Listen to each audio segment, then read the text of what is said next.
And James, you're up against a government in a bit of a crisis, and you've spent the summer, not you personally, but the Labour MPs falling out with themselves.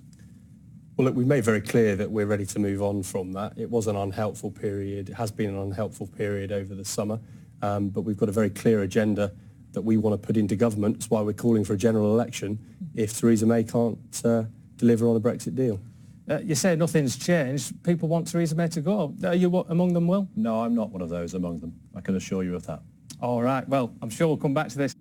And we also welcome Donna Peach from the British Association of Social Workers. Now, Donna's been a social worker for 30 years and now investigates complex cases. Donna, so what's it like working in childcare at the moment? Well, if I could just set the landscape, because we hear a lot of language used to describe it. The National Audit Office says that we've had a 50% cut in real budget funding for local authorities. And the Local Government Association are calling for funding. And BASWA, the British Association of Social Workers, support that call. How is it affecting day-to-day life? And the reason that we're doing it is because we are seeing families being separated, and in other circumstances they wouldn't be. We're seeing parents who are struggling with this increased vulnerability from the cyclones of financial cuts that keep coming through our communities. And social workers are also now feeling the pressure, where 55% of social workers, according to a survey that BASWA undertook, are saying they're not sure they see themselves in the profession in 18 months' time. Well, on the pressure that they're under, this latest inspection in Oldham found that 1 in 5 of the social workers there had less than 2 years experience, should be dealing with 10 cases, some are dealing with 21. What's that like on a day-to-day basis?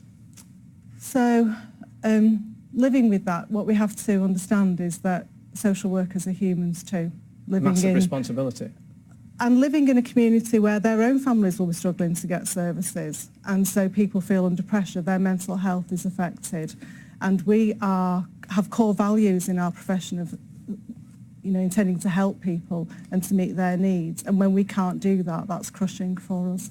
OK, well, how is this an acceptable situation under your government's watch? Well, I don't believe it is an acceptable situation. Donna is talking of her incredible experience that she has and her association have.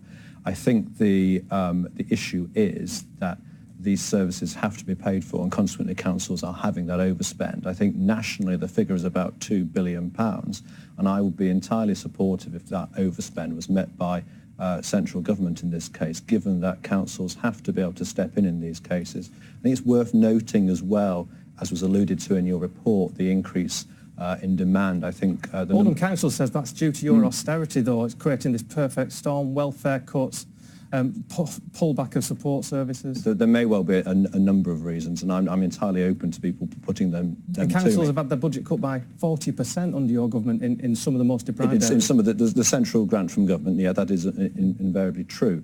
But what needs to happen, therefore, is if they have a deficit in this particular area, given that they have to have that statutory duty to provide those services, then I think it's only fair that that should be met by government. James, if they do have the reserves, is that not a legitimate use? I mean, what else are they for, apart from emergencies? I've news for you, Kevin. There are no reserves. This is entirely created in Whitehall under a government that's pursued an austerity agenda for a near decade. What we're seeing are the consequences of this austerity agenda, and it's looked after children and children and young people generally that are shouldering the worst effects of this. As Donna has rightly said, it's a combination of factors around people in work but in work poverty, some of the changes to the welfare system, and not enough local government funding. In Bury, the borough I represent, we've lost £80 million in our budget since the Tories came into government with a coalition government 8 years ago. The implications of that are seen in a rise of looked after children. But what I would also say, absolutely support what Donna has said. The risk is, and the danger is here, that it isn't just the looked after children that are affected, but it's those children that are on the fringes of being in receipt of those services if they're not taken care of before they fall into crisis. Some councils are running services better than others, so aren't they, with pretty similar challenges? This is an argument that doesn't stand up to scrutiny around budgets. Competence is all very well. Competence, absolutely. You have to hold your local council, you have to hold your members of parliament to scrutiny on their competence, but competence cannot manufacture funding. Now, what we're seeing in an explosion of looked after children and vulnerable children going into care or on the fringes of going into care is a wholly lack of patient funding, a kind of dynamic approach to need, whether that's mental health, whether that's social care, whether that's looked after children or kids at school. Okay, well, Donna, the government's saying there's £270 million available for innovative ideas to help. Do you have any? There are lots of innovative things happening. I think what we have to counter is that 20 out of 23 boroughs in our northwest area are on their knees. We're losing a generation of young people here. Employing enough social workers would be innovative, wouldn't it? Well, giving social workers the resources they need. We're only one resource, giving families the resources they need so they're not in need of help from services like ours to the point where we're having to separate children from families. There are great innovative ideas. One's actually happening in Stockport, the New Beginnings project, which is working with parents who will then work with other parents to strengthen communities. But that is not a remedy for the catastrophic impact that we're having in our communities. Yeah, well, now. It paints a desperate picture, doesn't it? You say government should step in, and where's the money coming from? You constantly say that there's no magic tree. Well, there's no money tree, of course there isn't, but where councils have got a statutory obligation, I absolutely agree with the two other guests, that as they're obliged to fund those services, if they are not in a position to do so, then it's for central government to step in. In the budget, does Philip Hammond need to announce something? I think he does, yes. And not just force it onto local councils like he did with the social care precept? I think there's various issues there where you can talk about councils' reserves, etc. But if, at the end of the day, if there's not sufficient funding for councils' statutory obligations, then yes, he does. James, where would you get the money from? Look, I think what we've got to be more ambitious for our towns and our councils and our young people. It's not acceptable to just concentrate on the statutory, the minimum requirement. You know, there are children going into care with complex needs that get overlooked. As councils retreat from any spending they once had and the services retreat, we lose all ambition for our young people, and we cause it's a false. The money's got to come from somewhere, but it's a false economy. Let me give you an example. It's a false economy. Okay.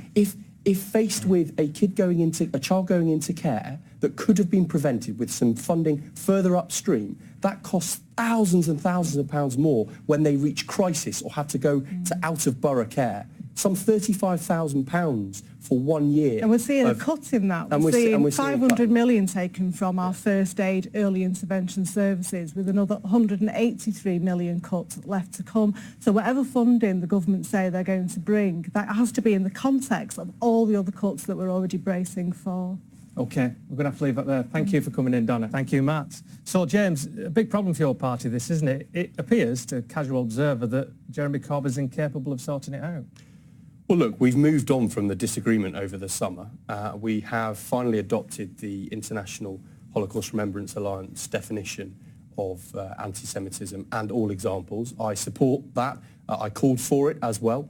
And the time now, actually, is not to add to hateful disagreements, but move on together and take the fight to the Tories. But it was Jeremy Corbyn himself who wanted to put in this caveat which allowed people to describe the creation of Israel as a racist endeavour, and that would be allowed. It was Jeremy himself.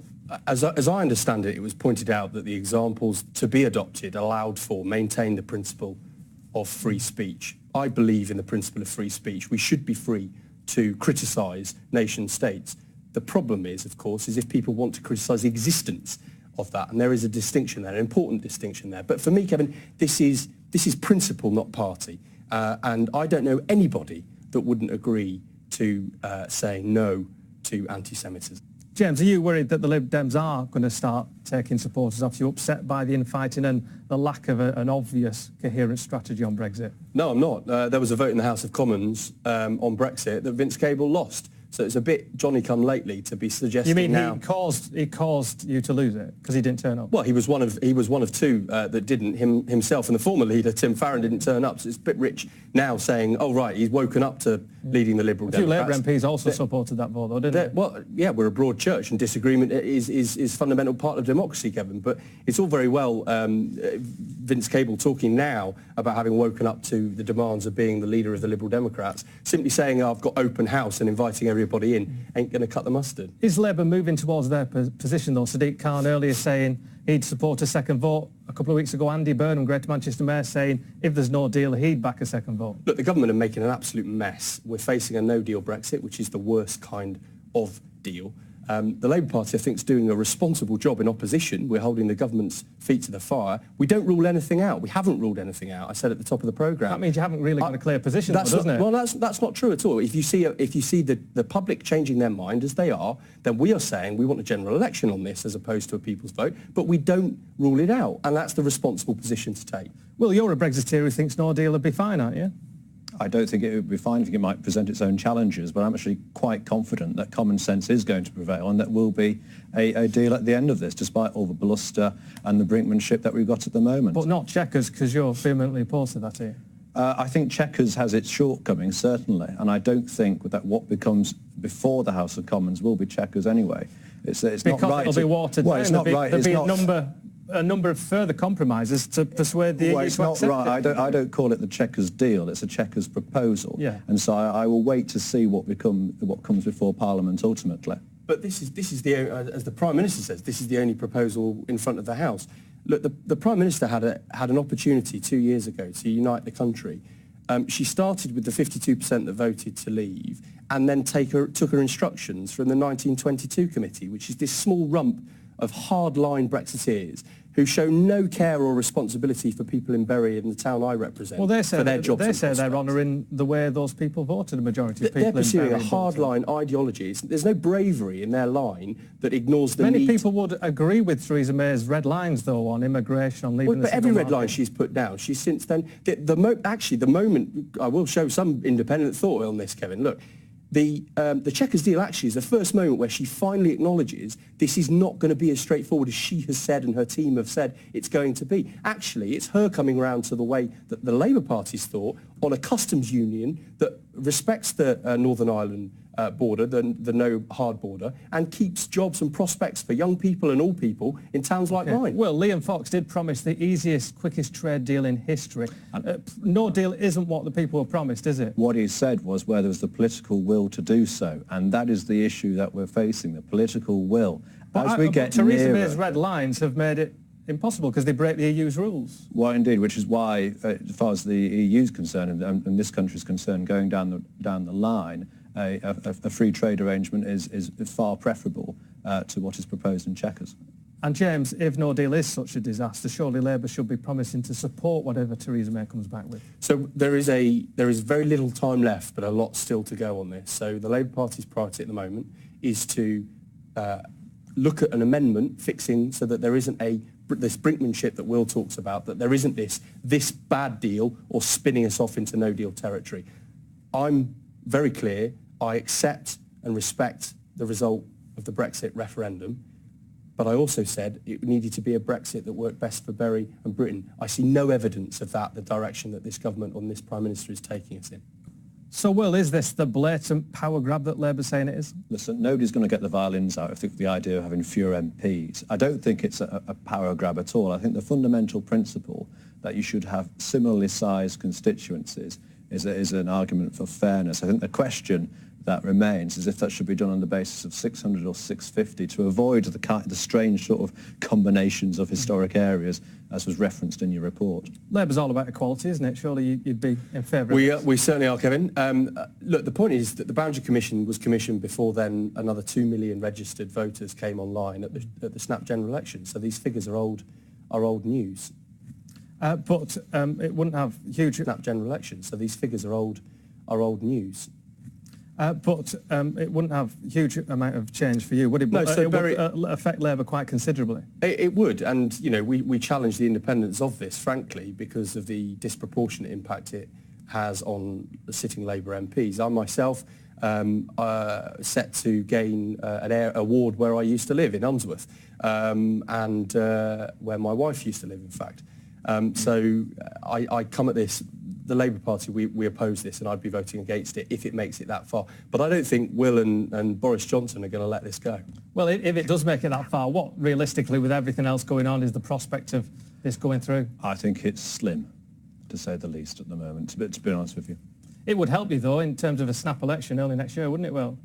Depends if it was adopted, but I'd also rule out the prospect of another snap election. I think we've had enough of those for the moment. Yeah, I think there might be some painful stuff. Do you see it happening before any kind of election at all? So the government is in such disarray. We learn on Thursday what is happening the following week. I don't think the government knows what it's doing, and we wait for what they bring to the House. So we will see in the next few weeks whether they dare bring it in front of us.